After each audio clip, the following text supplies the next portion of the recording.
Om Swastiastu. Selamat pagi anak-anak, kembali lagi bersama Bapak.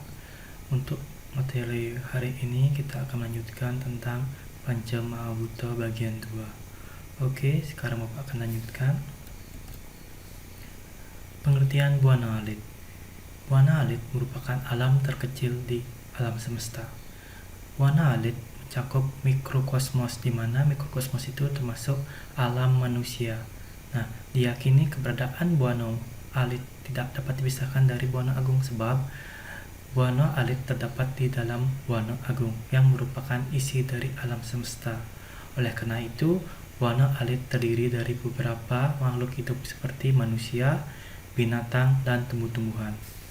Selanjutnya, proses terciptanya Buana Alit. Setelah Tuhan Idus Sang Yang Widi-Wasa menciptakan alam semesta atau Buana Agung, maka hendak beliau menciptakan isi dari alam semesta ini, yaitu Buana Alit seperti binatang, tumbuh-tumbuhan, dan manusia. Dengan terciptanya isi dari alam semesta ini, maka alam semesta akan menjadi indah isinya.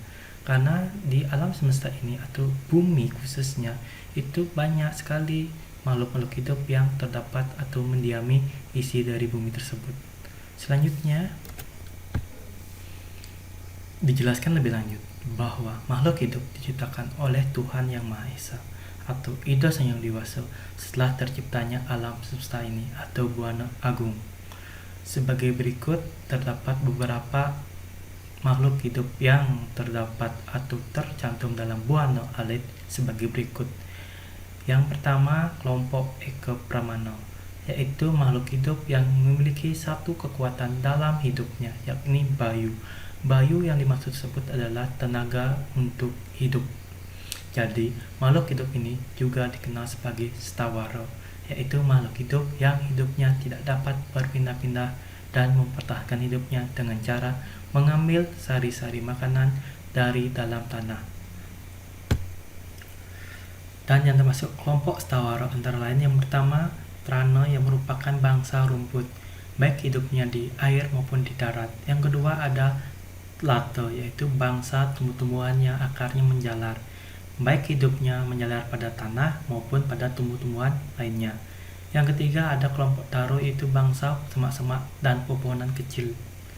Yang keempat ada Gulma, bangsa pohonan yang bagian luar pohonnya berkayu atau keras. Yang kelima ada Jenggamo, yaitu bangsa tumbuhan yang hidupnya menumpang pada pohon lainnya. Yang maksud dengan Jenggamo ini mungkin Bapak bisa contohkan, yaitu kelompok-kelompok hewan yang menumpang atau seperti benalu, anggrek, dan sebagainya. Selanjutnya kelompok Dwi Permana, yaitu makhluk hidup yang memiliki dua kekuatan dalam hidupnya, yakni Sabda dan Bayu. Tadi Pak sudah katakan Bayu itu merupakan tenaga dan sedangkan Sabda itu merupakan unsur suara. Makhluk ini juga disebut sebagai dengan satwa. Maka yang termasuk dalam Dwi Permana yaitu kelompok binatang. Nah, terdapat dalam beberapa tiga jenis dalam Dwi Permana. Yang pertama, kelompok Swedaya, yaitu bangsa binatang bersel satu, yang mana hidupnya di air atau di tanah basah.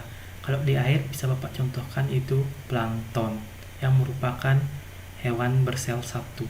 Terus selanjutnya Andayo, yaitu bangsa binatang yang bertelur, yang biasanya ada yang hidup di air, ada yang di darat.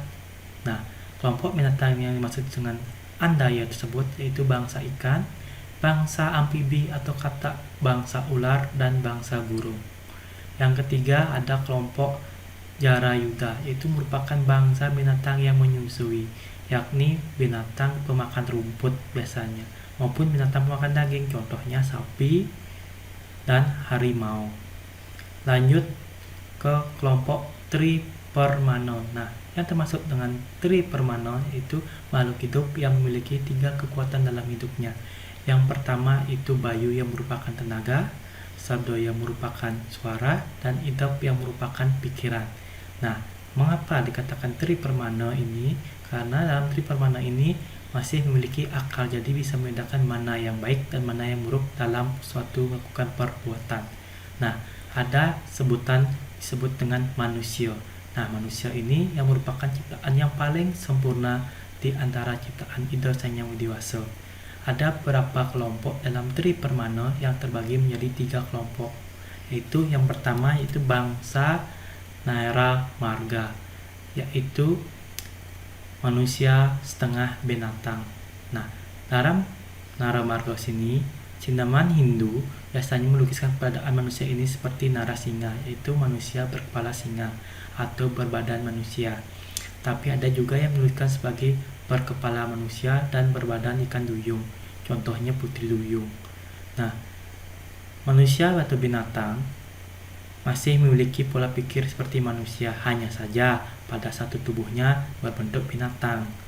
Selanjutnya, kelompok Wamana. Dalam kelompok Wamana ini termasuk manusia kerdil yang merupakan juga ciptaan Tuhan, sebagaimana dalam cerita Awatara ini dikisahkan bahwa Dewa Wisnu turun ke dunia mengambil wujud manusia kerdil untuk menunjak atau menumpaskan mengalahkan Raja Bali.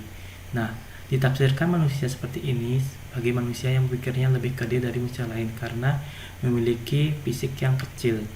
Terus yang ketiga, Jatma, yaitu manusia yang dikatakan sebagai manusia sempurna, yaitu yang memiliki mental dan beriman terpelajar dan budi pekerti yang luhur, serta berketerampilan memiliki mandiri, mantap, serta bertanggung jawab.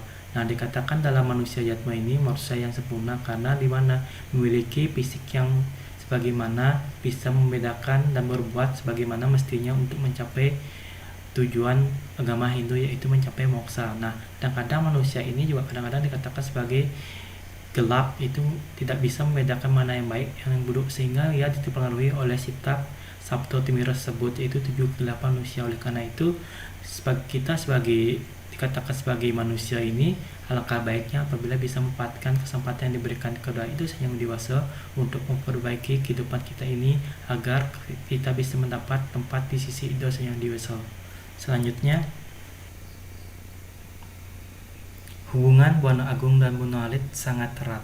Nah, beberapa terkait dengan hubungan antara Buana Agung dan Buana Alit terdiri dari beberapa. Yang pertama, Buana Agung dan Buana Alit diciptakan oleh pencipta yang sama, yaitu Ida Sang Yang Widiwasa.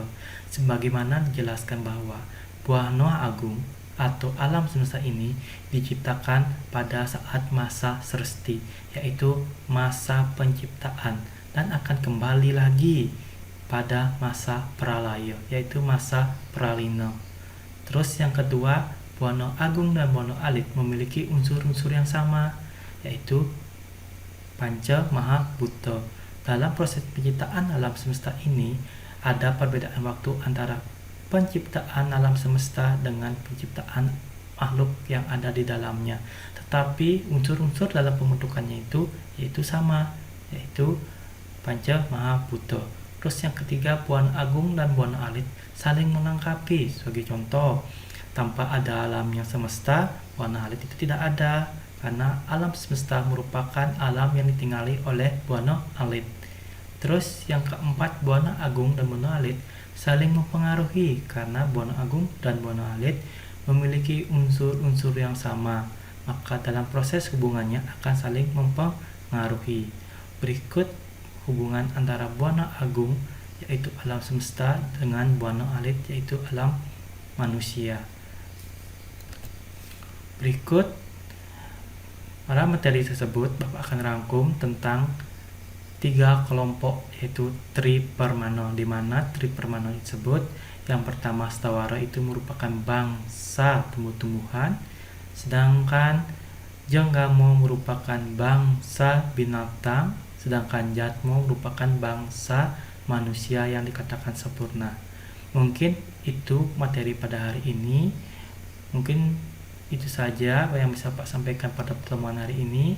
Bapak tutup dengan Parama Santi. Om Santi Santi Santi Om. Sekian dan terima kasih. Minggu depan kita akan lanjutkan latihan.